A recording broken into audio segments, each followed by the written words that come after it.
Somewhere in Islamabad earlier this year, US officials passed on a warning that could have blown up an entire peace process.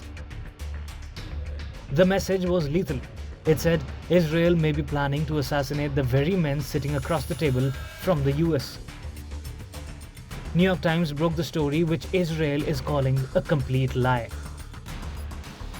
According to New York Times, in April this year, US officials secretly warned Tehran that Israel might be planning to kill two of its top negotiators, Foreign Minister Abbas Araghchi and Parliament Speaker Mohammad Bagher Ghalibaf.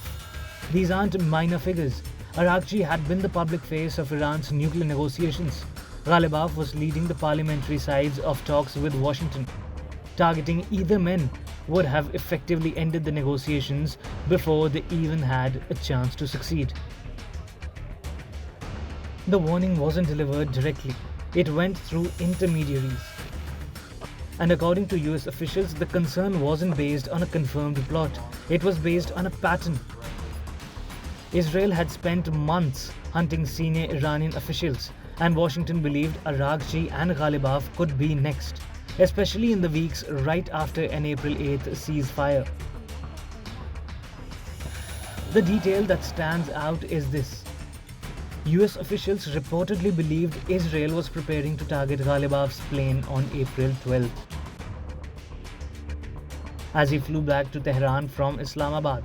Whether that plan was real or close to execution remains unconfirmed. But the fact that Washington felt the need to warn Iran about its own ally says a lot about where US-Israel trust stood at that point. Let's turn back the clock. In its opening days, Israel didn't just strike military targets, it went after people, assassinating scores of senior Iranian political and religious leaders, including country's supreme leader and its top national security officials, Ali Larijani. But the strategy shifted. It became clear that killing leaders wasn't going to trigger regime change in Tehran, and the Trump administration, according to reports, began pulling back from the approach, choosing negotiation over elimination, which meant the people Israel had been targeting were suddenly the same people Washington needed alive, sitting at a table signing a deal. These tensions were unboxed in front of the world. Trump himself has admitted back in March that he refused to name Iran's negotiators publicly, specifically because he did not want them killed. His own words were blunt. Israel had wiped out everybody. That's what he said. That friction reportedly boiled over again in June, when Trump used explicit language to shut down a planned Israeli military operation in Lebanon. So where does that leave the actual peace process? Right now, the US and Iran are operating under a 60-day ceasefire memorandum. But that agreement is almost a joke to the world. Even with the ceasefire technically in place, Iran has continued firing on ships in the Strait of Hormuz, with the US striking back at Iranian targets in response.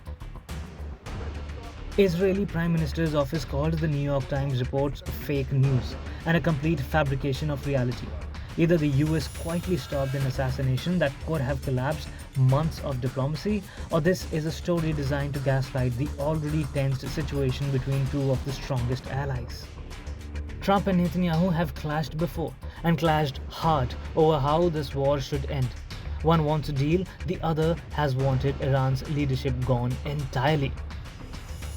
The ceasefire is holding, for now, but how long that lasts might depend less on Iran and more on how much longer Washington and Tel Aviv can keep pretending they want the same outcome.